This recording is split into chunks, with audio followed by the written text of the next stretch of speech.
আমি এত মায়া করে বানাইলাম, এত আদর করে বানাইলাম, তুমি বান্দা কি করবা? আমার ইবাদত করবা। এই যে দেখতেছো আসমান বানাইলাম, জমিন বানাইলাম, এই যে আসমানকে খাড়া রাখলাম খুঁটিবিহীন, জমিনকে বিছায়া দিলাম তোমাদের পায়ের নিচে।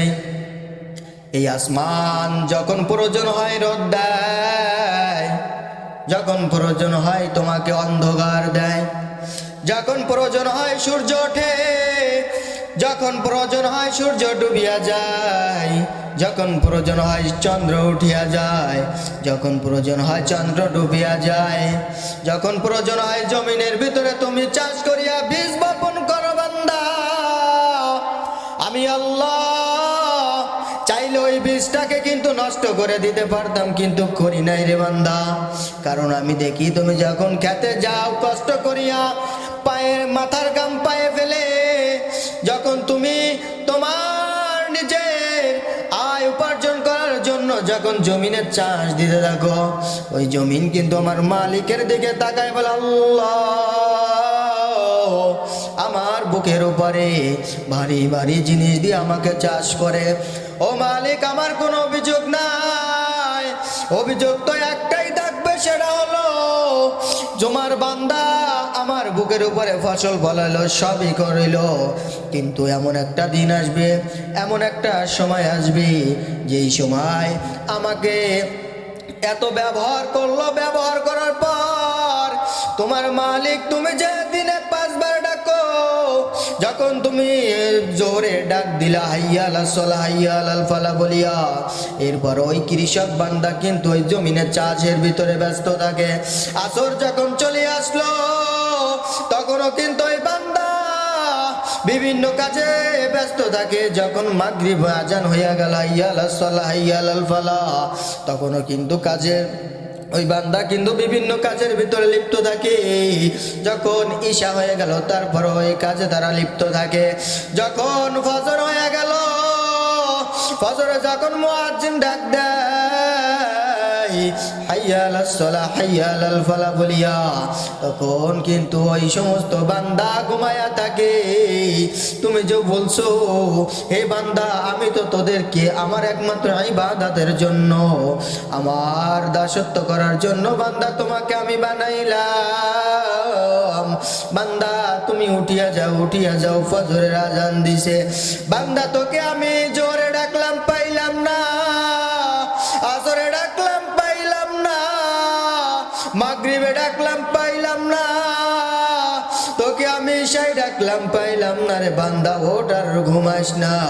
বান্দা যদি কখনো হুট করে উঠিয়া উঁচু করিয়া, ঠান্ডার সময় ঠান্ডা পানি দিয়া উঁচু করিয়া, ওই বান্দা যখন 2 রাকাত নামাজ পড়িয়া আমার আল্লাহর কাছে 2 হাত তুলিয়া যাও, মালিককে জীবনে বহুত গুনাহ করেছি, আর গুনাহ করব না, মাফ করিয়া দাও, মাফ করিয়া দাও।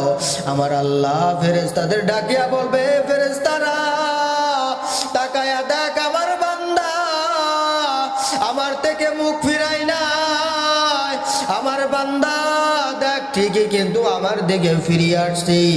এই বান্দা তুই এমন ভাবে চলতে থাক, আমার ইবাদত করতে থাক, দুনিয়াতেও যদি কষ্ট হয় কিন্তু আখিরাতে আমি তোর জন্য বড় কিছু রাখবো বান্দা, টেনশন করিস না।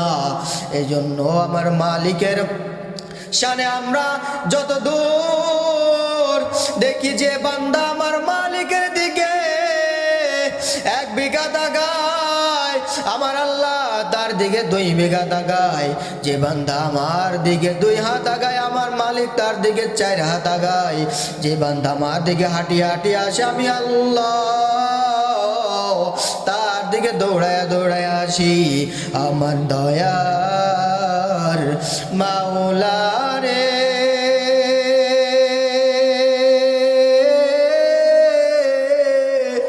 আমার মায়ার মাবুদ রে, কোথায় গেলে পাইব তোমার ঠিকানা, বুঝি আমি তো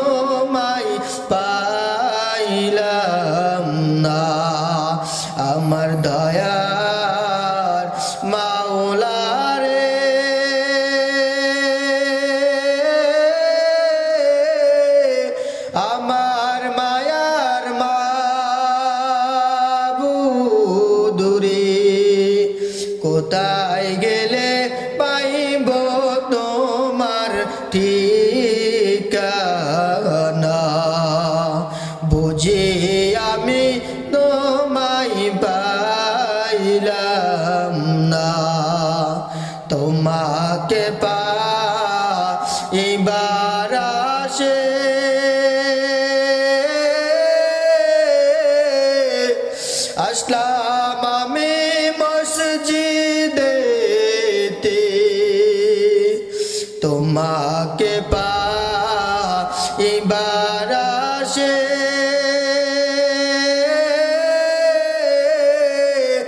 আসলাম আমি মাহফিলেতে কেমন করে পাইব তোমার ঠিকানা আমার দয়ার মাওলা রে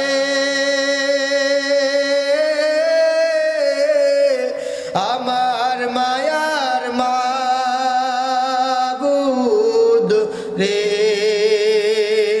কোথায় গেলে পাইব তোমার ঠিকানা বুঝি আমি তোমায় পাইলাম না দেখেন না একজন রাখাল আমার মালিকের কতটা পাগল মুসা আলাইহিস সালাতু ওয়াস সালামের জামানায় মুসা আলাইহিস সালাতু ওয়াস সালাম পথে হেঁটে হেঁটে যায় আল্লাহর তাআলার সাথে দিদার করার জন্য ইতিমধ্যে একজন রাখালকে বলতে শোনে যে মালিক তোমাকে যদি আমি পাইতাম ও মালিক তোমাকে আমি গোসল করাইয়া দিতাম মালিক তোমাকে যদি আমি পাইতাম মালিক তাহলে আমি তোমাকে খাওয়াইয়া দিতাম আমার হাতে এই কথা মুসা আলাইহিস সালাতু ওয়াস সালাম শুনিয়া রাখালকে ডাকছে রাখাল এদিকে আসো মুসা আলাইহিস সালাতু ওয়াস সালাম কঠোর মিজাজের মানুষ ছিলেন মুসা আলাইহিস সালাতু ওয়াস সালাম বলতেছে এ তুমি কি বললা মুসা আলাইহিস সালাতু ওয়াস সালাম জিজ্ঞাসা করার সঙ্গে সঙ্গে বলতেছে জামানার নবী মুসা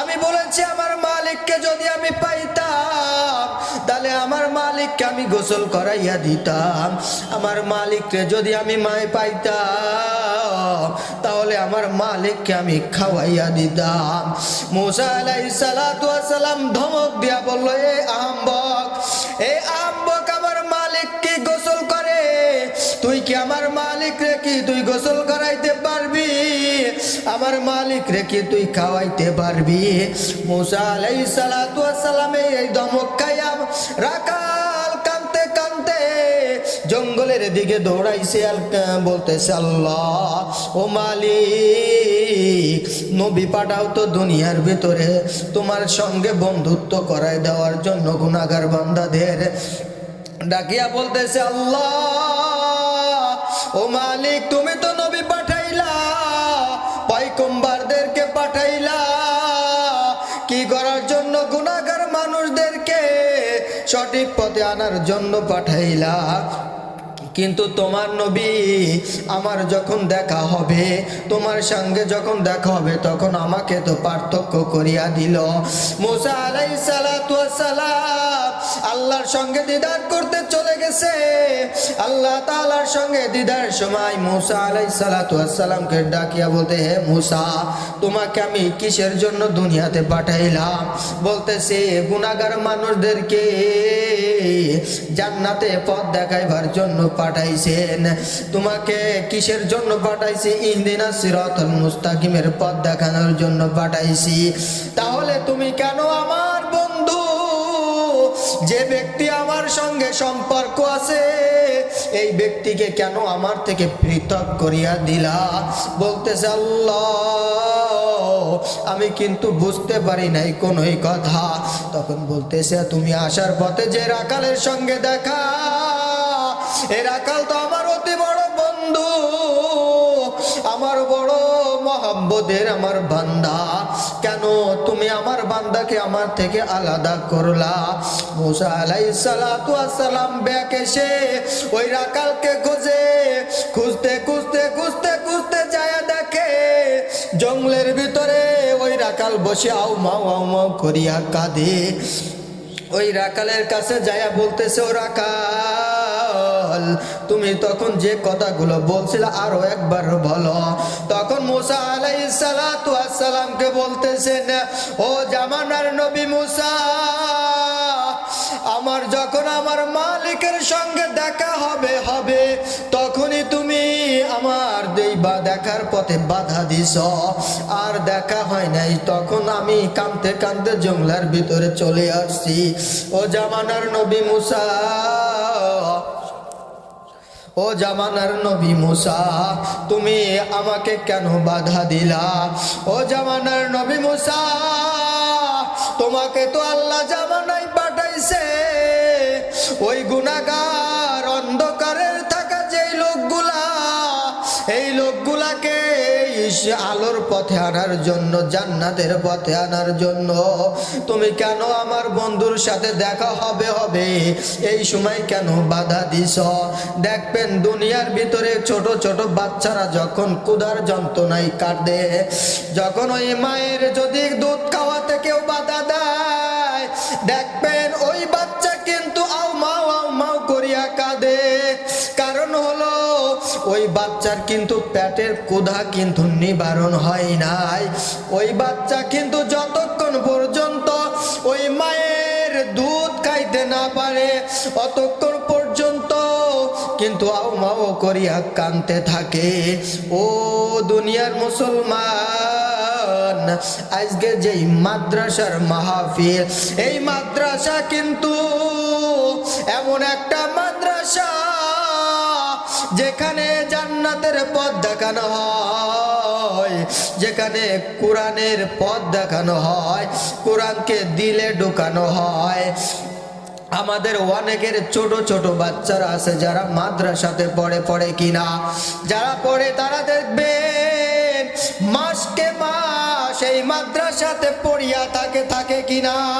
অনেক ছাত্র আছে আমি দেখছি আমার পড়ার জীবনে যখন খুলনাতে পড়াশোনা শেষ করি, আমাদের গোয়ালখালী মাদ্রাসাতে এমন ছাত্র আছে যাদের মাও নাই কিন্তু বাবাও নাই। আমাদের যখন ঈদের সময় ছুটি হয়ে যায়, অনেক ছাত্র ভাই আমাদের সঙ্গে ছিল যারা কিন্তু বাড়িতে যায় না, ছুটির ভিতরে কিন্তু এই মাদ্রাসার ভিতরে থাকে। অনেক সময় দেখা যায়, ভাই তুমি কি বাড়ি যাবা না? বলে ভাই কিভাবে বাড়ি যাব? অনেকের মা আসে ওই গেটে তো অপেক্ষা করে মা নিয়ে যাবে, অনেকের বাবা আসে ওই গেটে দাঁড়াইয়া থাকে বাবা আসিয়া নিয়ে যাবে। আমাদের তো বাবা নাই, আমাদের তো মা নাই, আমরা মা হারা, আমরা বাবা হারা, আমাদের মা নাই বাবা নাই। আজকে যদি আমাদের মা থাকতো বাবা থাকতো তাহলে দেখা যাইতো ওই মা কিন্তু আমাদের নিতে আসতো। অনেকের ছাত্ররা আসে তার মা গালে তুলিয়া খাওয়াইয়া দেয়। ছোট ছোট বাচ্চারা দূরের থেকে দাঁড়াইয়া তাকাইয়া দেখে আর দুই চোখের পানি ফেলে, হাউ মাউ করিয়া পিলার জড়াইয়া দরিয়া কান্দে আর বলে আল্লাহ,